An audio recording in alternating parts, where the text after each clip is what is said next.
नमस्ते प्रिय छात्रों, आज हम गद्य भाग का 5वां अध्याय है भारत रत्न विश्वेश्वरैया जो डॉक्टर बालशौरी रेड्डी द्वारा लिखित पाठ का अध्ययन हम करेंगे। इस पाठ के लेखक का परिचय है जो इस प्रकार है। तो बालशौरी रेड्डी जी का परिचय। उपन्यासकार, बाल साहित्यकार एवं अनुवादक डॉक्टर बालशौरी रेड्डी का जन्म 1928 ईस्वी को आंध्र प्रदेश के गोल्लुगुडूर जो कड़पा जिले में हुआ। इनकी प्रारंभिक शिक्षा गांव में तथा उच्च शिक्षा इलाहाबाद और वाराणसी में हुई। इनको बनारस हिंदू विश्वविद्यालय तथा श्री वेंकटेश्वरा विश्वविद्यालय द्वारा मानद डीलिट यानी डॉक्टर ऑफ लिटरेचर की उपाधि से सम्मानित किया गया है। डॉक्टर बालशौरी रेड्डी बहुभाषी विद्वान हैं। अहिंदी भाषा क्षेत्रों में हिंदी का प्रचार प्रसार कर इन्होंने हिंदी साहित्य का मान बढ़ाया है। इनको भारत सरकार और विभिन्न संस्थाओं द्वारा पुरस्कृत मिली है।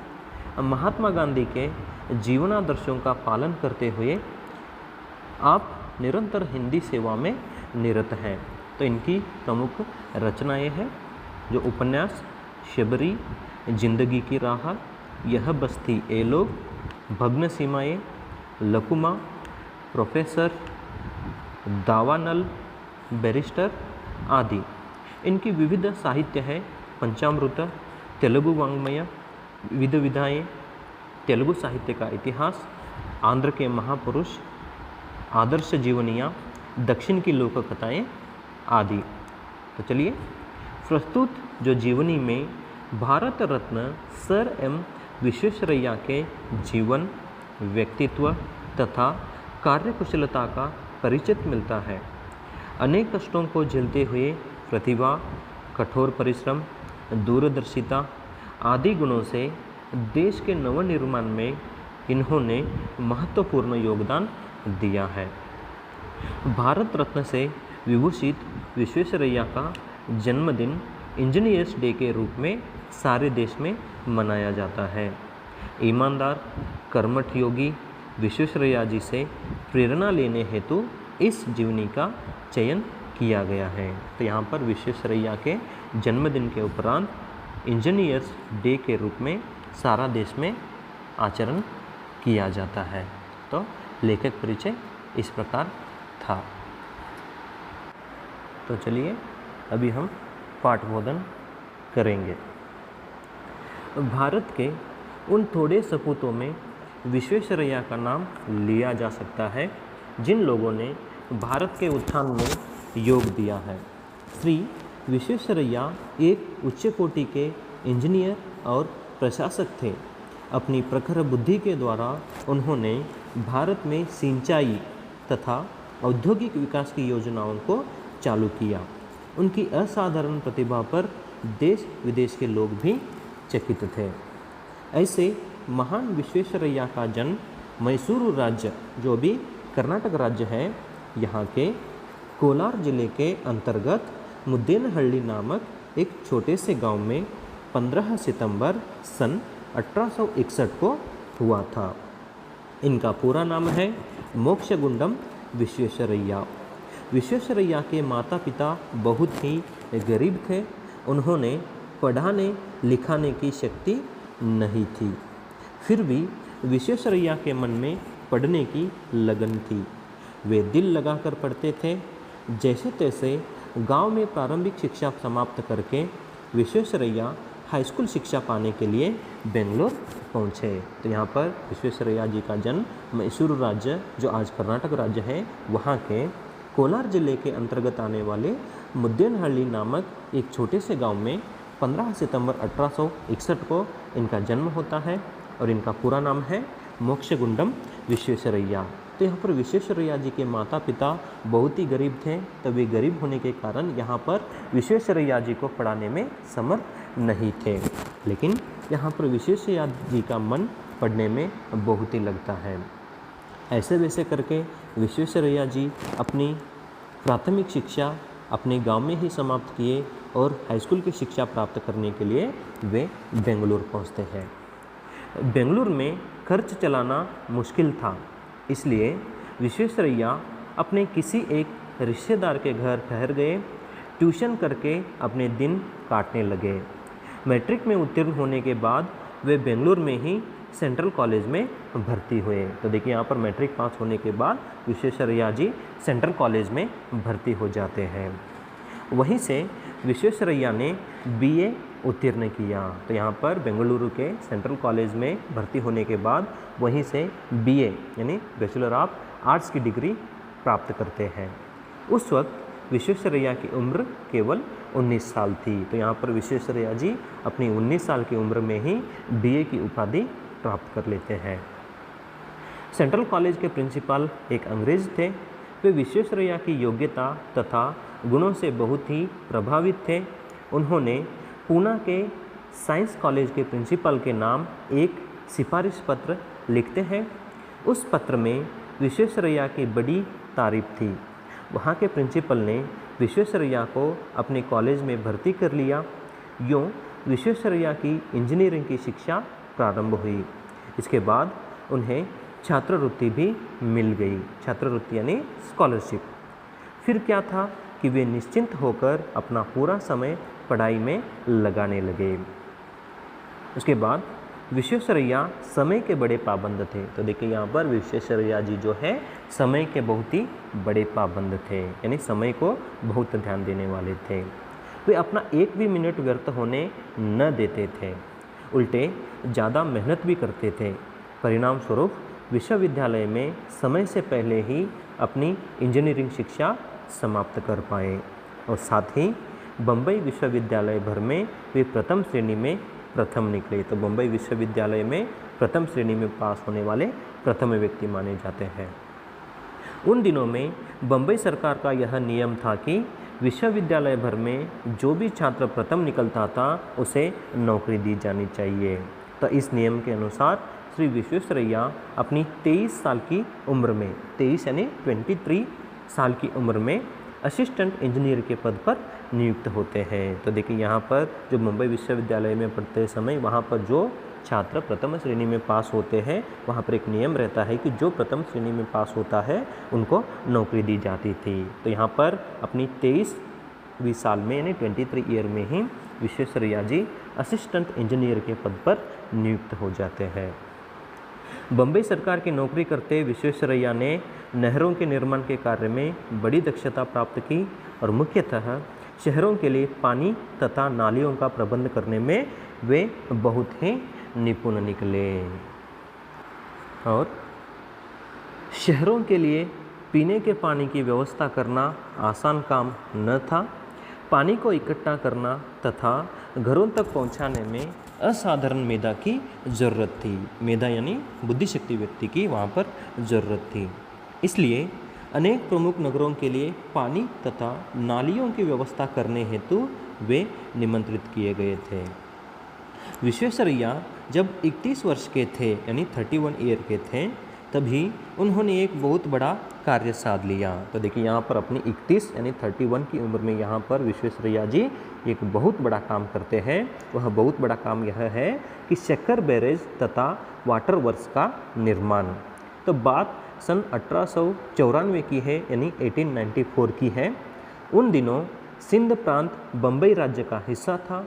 आज यह प्रांत पाकिस्तान में है।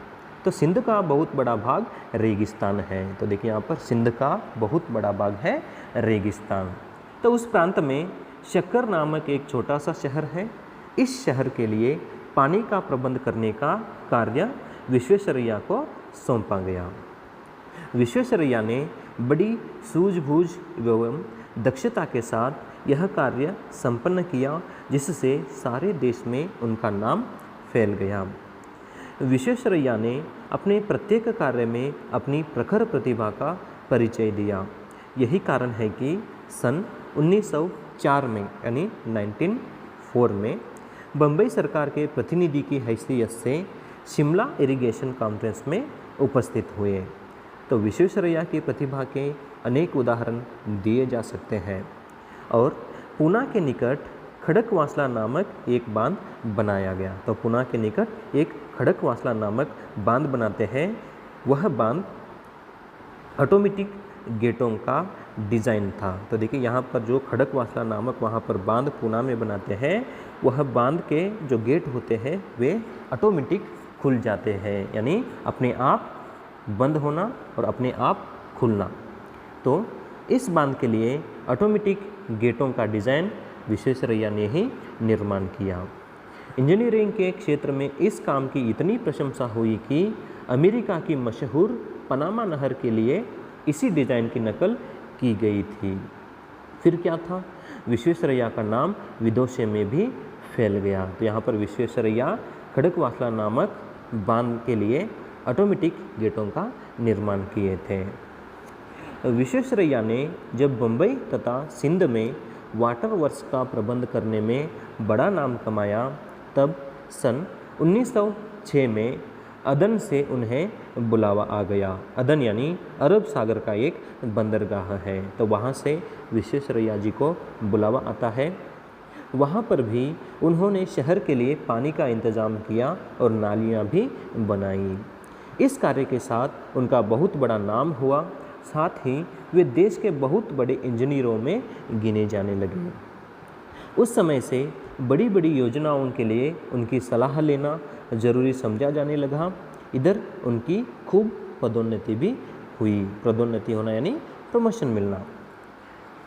उसके बाद विश्वेश्वरैया की ख्याति तथा पदोन्नति देख कुछ इंजीनियर उनसे ईर्ष्या करने लग गए थे।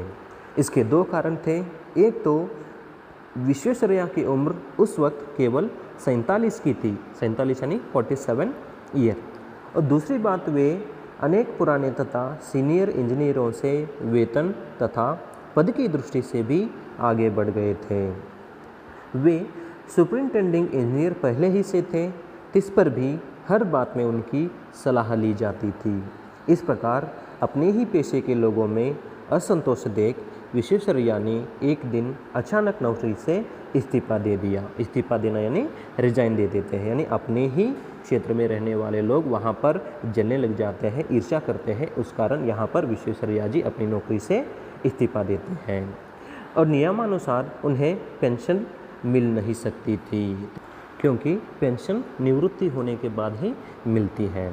मगर उनकी विशिष्ट सेवाओं तथा योग्यताओं को देखते हुए उन्हें पेंशन भी दी गई। तो यहाँ पर विश्वेश्वरैया जी अपने लोगों के हाथी ईर्ष्या द्वेष होने के कारण अपनी नौकरी को छोड़ देते हैं। और आगे, नौकरी से निवृत्त हो पेंशन पाने के बाद विश्वेश्वरैया हैदराबाद राज्य के इंजीनियरिंग सलाहकार नियुक्त हुए। तो यहाँ पर जहाँ नौकरी करते थे वहाँ पर नौकरी करते हुए अपनी नौकरी से इस्तीफा देने के बाद जो हैदराबाद राज्य है वहाँ के इंजीनियरिंग सलाहकार के पद पर नियुक्त होते हैं। उन दिनों हैदराबाद रियासत पर निजाम नवाब का शासन था। नवाब दुनिया के सबसे बड़े अमीर माने जाते थे, परंतु हैदराबाद नवाब के सामने एक मुसीबत आ खड़ी हुई। वह थी मूसी नदी में बाढ़। तो यहाँ पर मूसी नदी में बहुत ही भयंकर बाढ़ आता था। यह हैदराबाद नवाब की एक समस्या यानी मुसीबत बन गई थी। हर वर्ष मूसी में भयंकर बाढ़ आती थी। इस वजह से खूब तबाही होती थी। तबाही होना यानी विनाश होती थी। उस बाढ़ का पानी हैदराबाद नगर में घुस आता था, जिससे सारे कामकाज बंद हो जाते थे। विश्वेश्वरैया ने मूसी नदी पर काबू पाने की योजना बनाई, बांध भी बनाया। साथ ही हैदराबाद नगर के लिए पानी तथा नालियों का भी बड़ा अच्छा इंतज़ाम किया। हैदराबाद नगर को सुंदर बनाने की योजना बनाई गई। नगर के बीच ही बाग-ए-आम नाम से मशहूर एक सुंदर पब्लिक गार्डन इन्होंने ही बनाया, यानी इनकी ही योजना है। यह सुंदर नगर आज आंध्र प्रदेश की राजधानी है। और दक्षिण की रियासतों में हैदराबाद के बाद मैसूर का नंबर आता है। और मैसूर के राजा उस समय कृष्णराज वडेयर थे। तो उस समय में मैसूर राज्य के राजा कृष्णराज वडेयर थे। वे एक कुशल शासक ही नहीं अपितु दयालु हृदय के भी थे। वे अपनी प्रजा को हमेशा सुखी देखना चाहते थे। इनके लिए वे नई नई योजनाएं कार्यान्वित करना चाहते थे। अपने इन उद्देश्यों की पूर्ति हेतु मैसूर के महाराजा ने विश्वेश्वरैया को मैसूर आने का निमंत्रण दिया। विश्वेश्वरैया भी मैसूर राज्य के निवासी थे। उन्हें भी अपनी मातृभूमि की सेवा करने में आनंद का अनुभव हुआ। वे मैसूर के चीफ इंजीनियर के पद पर नियुक्त हुए। तो देखिए यहाँ पर मैसूर राज्य में चीफ इंजीनियर के पद पर नियुक्त होते हैं। इस पद पर उन्होंने 3 वर्षों तक कार्य किया। तो यहाँ पर मैसूर के चीफ इंजीनियर के पद पर 3 वर्षों तक विश्वेश्वरैया जी काम करते हैं।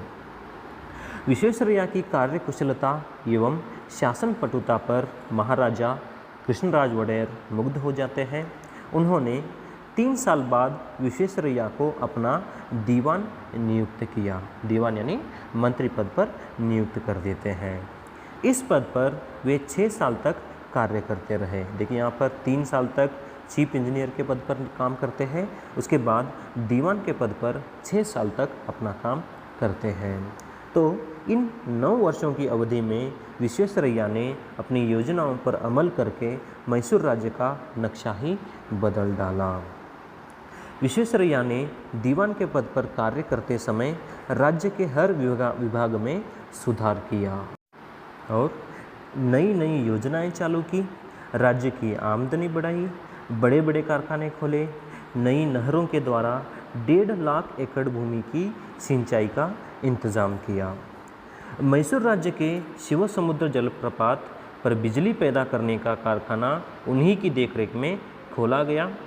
विश्वेश्वरैया ने औद्योगिक दृष्टि से मैसूर राज्य के स्वरूप को बदलने का सफल प्रयत्न किया। उन दिनों में भी विश्वेश्वरैया ने यह अनुभव किया कि किसी प्रदेश की प्रगति व समृद्धि उस प्रदेश की सिंचाई की व्यवस्था तथा औद्योगिक उन्नति पर निर्भर होती है। औद्योगिक यानी उद्योग संबंधी कार्यों में उन्नति प्राप्त हो सकती है। इस प्रकार विश्वेश्वरैया जी ने मैसूर राज्य के प्रति भी अपना कार्य बहुत ही सक्षम रूप से और अपनी योग्यता से अच्छे ढंग से किए हुए हैं। और यही कारण है कि उन्होंने मैसूर राज्य में चंदन का तेल, सीमेंट, साबुन, इस्पात यानी स्टील तथा कागज़ के कारखाने खोले। भद्रावती में स्थापित इस्पात का कारखाना उन्हीं के पर्यवेक्षण में निर्मित हुआ है। इस्पात यानी स्टील फैक्ट्री। मैसूर राज्य के विकास में विश्वेश्वरैया के प्रमुख कार्य 3 कहे जाते हैं। उनमें से प्रमुख हैं कावेरी पर बांध। तो कावेरी नदी पर एक बांध बांधते हैं। यह बांध कृष्णराज सागर नाम से मशहूर है। तो कावेरी नदी पर जो बांध बांधा जाता है वह बांध कृष्णराज सागर नामक बांध से मशहूर होता है। इस बांध के निर्माण से जहां उद्योगों के लिए बिजली प्राप्त हुई, वहीं पर सिंचाई के लिए पानी भी मिला। मैसूर राज्य के विकास में कृष्णराज सागर का प्रमुख स्थान है, क्योंकि भारत में यह बांध अपने ढंग का पहला था। इसका पूरा श्रेय श्री विश्वेश्वरैया को प्राप्त है।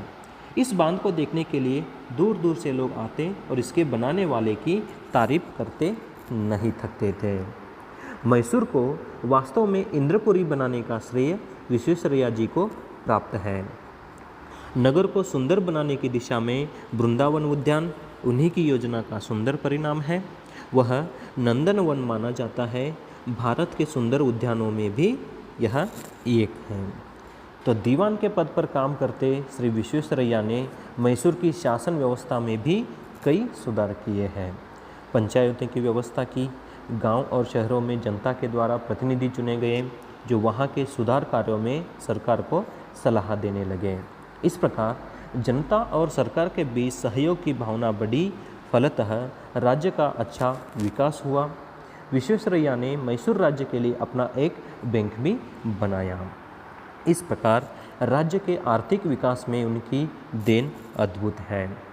शिक्षा के क्षेत्र में भी विश्वेश्वरैया ने राज्य की अभूतपूर्व उन्नति की है। उन दिनों दक्षिण में केवल मद्रास विश्वविद्यालय स्थापित था। उस समय सारे देश में केवल 5 विश्वविद्यालय काम कर रहे थे। तो विश्वेश्वरैया ने मैसूर राज्य के लिए एक अलग विश्वविद्यालय स्थापित करना चाहा। इस प्रयत्न में उन्हें अनेक बाधाओं का सामना करना पड़ा। आखिर वे अपने प्रयत्न में सफल हुए। तो विश्वेश्वरैया के अथक प्रयत्नों के कारण मैसूर राज्य ने हर दिशा में उन्नति की, लोग भी खुशहाल थे। इसका प्रभाव पड़ोसी राज्य मद्रास पर पड़ा। तो मद्रास के लोग भी अपने प्रदेश की तरक्की चाहते थे, मगर मद्रास राज्य पर अंग्रेज़ों का शासन था। अंग्रेज़ जहां मद्रास राज्य की उन्नति करना नहीं चाहते थे, वहां पर मैसूर राज्य की उन्नति भी उनसे देखी नहीं गई। उन लोगों ने विश्वेश्वरैया के विरुद्ध मैसूर महाराजा के कान भरना शुरू किया। देखिए यहाँ पर विश्वेश्वरैया की उन्नति देखकर यहाँ पर बहुत सारे लोग जलने लग गए। तो पहले वहाँ पर उनके साथ काम करने वाले जलने लग जाते हैं, अब यहाँ पर अंग्रेजी लोग जलने लग जाते हैं। इसी प्रकार है कि जो व्यक्ति सही रूप से कार्य करता है, उस व्यक्ति के ऊपर बहुत सारे अन्याय होने लग जाते हैं। उन लोगों को कोई विश्वास नहीं करते हैं। बाद में ऐसी दशा में विश्वेश्वरैया ने वहाँ पर काम करना अपनी शान के विरुद्ध समझा और 1918 यानी 1918 में उन्होंने अपने पद से इस्तीफा दे दिया। तो देखिए यहाँ पर भी वहाँ पर उनकी उन्नति में बाधा डालने लग जाते हैं, वहाँ पर भी ईर्ष्या करने लग जाते हैं। तो यहाँ पर जो मैसूर शासन में वहाँ पर दीवान के पद पर काम करते रहते हैं, वहाँ से भी अपना काम छोड़ देते हैं। मैसूर राज्य के दीवान पद से हटने के बाद विश्वेश्वरैया विदेशों में यात्रा करने चल पड़े। भारत लौटने पर सरकार ने उनको अनेक विकास योजनाओं की समिति का सदस्य नियुक्त किया। उन दिनों में भारत सरकार नई दिल्ली में राजधानी बना रही थी। इसके निर्माण के लिए देश के प्रमुख इंजीनियरों की एक कमेटी बनाई गई, जो नई दिल्ली राजधानी कमेटी कहलाई। तो विश्वेश्वरैया भी इस कमेटी के एक प्रमुख सदस्य रहे हैं। विश्वेश्वरैया ने मैसूर के विकास में जो प्रशासन कुशलता दिखाई, उससे प्रभावित हो टाटा कंपनी ने उन्हें इस्पात इस्पात कारखाने का डायरेक्टर नियुक्त कर दिया। तो देखिए यहाँ पर इनकी काम कुशलता को देकर यहाँ पर टाटा कंपनी वाले जो अपनी इस्पात यानी जो स्टील की कंपनी है, वहाँ पर डायरेक्टर के पद पर विश्वेश्वरैया जी को नियुक्त कर लेते हैं। अनेक वर्षों तक इस पद पर काम करते हुए इस्पात कारखाने के विकास में विश्वेश्वरैया ने अपनी सारी शक्ति लगा दी। देश के अनेक विश्वविद्यालयों ने अपने सर्वोच्च उपाधियां देकर विश्वेश्वरैया के प्रति अपना आदर प्रकट किया है। उनकी विशिष्ट सेवाओं के लिए स्वतंत्र भारत सरकार ने सन 1955 यानी 1955 में भारत की सर्वोच्च उपाधि भारत रत्न से उन्हें विभूषित किया। तो भारत सरकार यहाँ पर 1955 में विश्वेश्वरैया जी को भारत रत्न नामक उपाधि से विभूषित करते हैं। उस वक्त विश्वेश्वरैया की उम्र 94 थी यानी 94 ईयर थी। तो 15 सितंबर 1961 को सारे भारत देश में विश्वेश्वरैया की जन्मशती मनाई गई। इसके बाद वे 7-8 महीने ही जीवित रह पाए। इस प्रकार पूर्ण आयु भोगकर विश्वेश्वरैया जी 14 अप्रैल सन 1962 को बेंगलुरु में चिरविश्राम लिया। तो देखिए यहाँ पर विश्वेश्वरैया जी 100 साल जीवित रहे हैं। श्री विश्वेश्वरैया एक कर्मयोगी थे। उन्होंने जीवन पर्यंत विश्राम नहीं लिया। उनकी दीर्घायु का कारण पूछने पर उन्होंने यही बताया था कि वे समय पर अपने सभी काम करते हैं। वे व्यायाम करते थे, अपने समय का सदुपयोग करते थे, वे सदा मेहनत करते थे, दूसरों से भी यही आशा रखते थे। उनका विश्वास था कि भारत में आलसियों की संख्या अधिक है, इसलिए हमारा देश अमेरिका, जापान जैसा तरक्की नहीं कर पाता है। उनका विश्वास था कि जिस दिन हम अपने आलसीपन को त्याग देंगे, उसी दिन हमारे देश का भी विकास होगा। तो हमारे देश में रहने वाले लोग, कुछ आलसी लोग जो हैं, वे आलसी लोगों को यहाँ पर काम करना चाहिए, यही विश्वेश्वरैया जी की इच्छा थी। विश्वेश्वरैया जी सेवा भाव को अत्यंत पवित्र आचरण मानते थे। जिंदगी भर देश की तथा मानव समाज की सेवा में वे लगे रहे। विश्वेश्वरैया जैसे 1 दर्जन कर्मयोगी यदि इस देश में पैदा हो जाते तो हमारे देश के स्वरूप को ही वे बदल डालते हैं। श्री विश्वेश्वरैया का चरित्र आदर्शपूर्ण था। वे विनयशील तथा साधु प्रकृति के पुरुष थे। ईमानदारी तो उनके चरित्र की अटूट अंग ही थी। तो यहाँ पर विश्वेश्वरैया जी अपने काम से मतलब रखते थे और समय के बहुत ही बड़े पाबंद माने जाते थे। असाधारण प्रतिभा रखते हुए भी उन्होंने कभी गर्व का अनुभव नहीं किया। वे सदा देश के विकास के ही सपने देखते रहे। अपने जीवन काल में उन्होंने कई सपने साकार होते देखे। अपने श्रम एवं स्वावलंबन द्वारा कोई भी व्यक्ति हमारे समाज में ऊपर उठ सकता है, इसका ज़बरदस्त प्रमाण डॉक्टर विश्वेश्वरैया की जीवनी है। आज हमारे बीच डॉक्टर विश्वेश्वरैया नहीं है, फिर भी उनके द्वारा निर्मित बांध तथा कल कारखाने उनके स्मारक बने हुए हैं और उनकी अनुपम बुद्धि कुशलता का स्मरण दिला रहे हैं। ऐसे महान विश्वेश्वरैया पर सारे भारत को गर्व है। तो हम आज यही एक इच्छा रखेंगे कि आज के इस समाज में ऐसे भारत रत्न विश्वेश्वरैया जैसे बहुत सारे लोग जन्म लें और हमारे इस देश को बदलने में अपनी सहायता कर पाए। इस प्रकार डॉक्टर बालशौरी रेड्डी जी ने विश्वेश्वरैया के जीवन के बारे में और उनके शिक्षा के बारे में, उनके संघर्ष के बारे में, उनके कार्यों के बारे में, देश के प्रति उनकी योजनाओं के बारे में इस जीवनी से हमें बताने का प्रयास किए हैं। तो चलिए आगे इस पाठ में आने वाले एक अंक के प्रश्नोत्तर है। पहला प्रश्न है, विश्वेश्वरैया का पूरा नाम क्या है? तो उत्तर है, विश्वेश्वरैया का पूरा नाम मोक्षगुंडम विश्वेश्वरैया। दूसरा, विश्वेश्वरैया का जन्म कहाँ पर हुआ?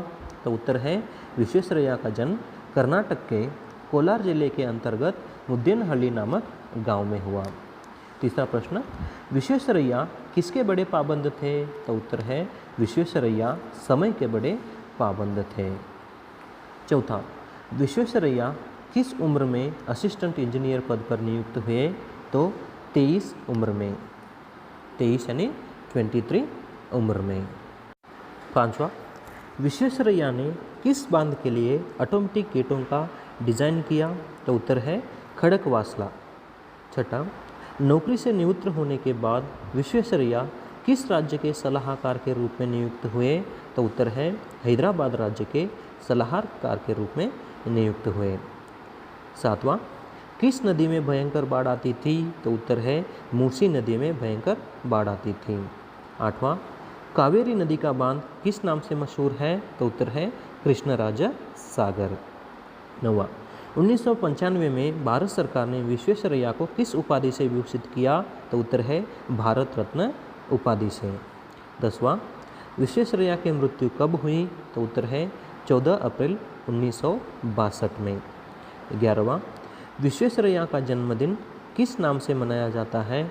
तो उत्तर है, इंजीनियर्स डे। तो विश्वेश्वरैया का जन्मदिन इंजीनियर्स डे के नाम से मनाया जाता है। और भी अन्य प्रश्न है, कोष्टक में दिए गए कारक चिन्हों से रिक्त स्थान की पूर्ति कीजिए। तो यहाँ पर कारक चिन्ह दिए रहते हैं, उनको यहाँ पर जोड़कर लिखना है। बेंगलोर डैश खर्च चलाना मुश्किल है। तो यहाँ पर बेंगलोर में खर्च चलाना मुश्किल था। दूसरा, विश्वेश्वरैया समय डैश बड़े पाबंद थे। तो उत्तर है, विश्वेश्वरैया समय के बड़े पाबंद थे। बाद में, सिंध डैश बहुत बड़ा भाग रेगिस्तान है। तो उत्तर है, सिंध का बहुत बड़ा भाग रेगिस्तान है। चौथा, पानी को इकट्ठा करना था। तो देखिए, पानी डैश इकट्ठा करना था। तो उत्तर है, पानी को इकट्ठा करना था। उसके बाद अन्य लिंग रूप लिखी है। तो सदस्य, उसका अन्य लिंग रूप है सदस्य। पिता, माता, छात्र, छात्रा, महाराजा, महारानी, पुरुष, स्त्री। उसके बाद अन्य वचन रूप है नाली, नालियाँ, माता, माताएं, सेवा, सेवाएं, व्यवस्था, व्यवस्थाएं, योजना, योजनाएं, कारखाना, कारखाने। बाद में है विलोम शब्द, असाधारण, साधारण, अच्छा, बुरा, दीर्घायु, अल्पायु, विश्वास, अविश्वास, साकार, असाकार। इस प्रकार भारत रत्न विश्वेश्वरैया पाठ समाप्त हुआ। धन्यवाद।